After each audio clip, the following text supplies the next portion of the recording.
Just picked up this Bobcat from an inspection company. They had it for a month, making sure that the arms were lifting straight up and down. We thought they were doing a safety on a Bobcat, but apparently they won't safety it. There was some engineering work done on it, and these guys would not stamp it to deem it safe to operate. They deemed it that the arms were going up and down, but I just picked the machine up.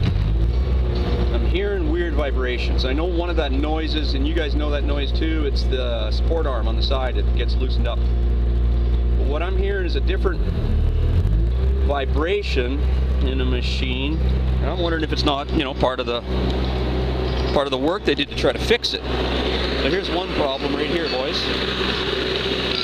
Right? That loosens up. That's one of the noises. But can you hear down in the bottom of the machine? Like you can, I'll put you on the arm here and see the vibration. Look at that, it's vibrating right now. So before I leave this inspection shop, I wanted to do a little video so we don't get stuck.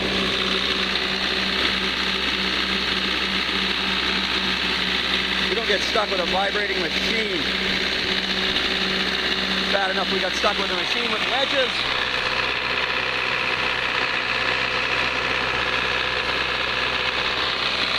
That vibration's freaky though.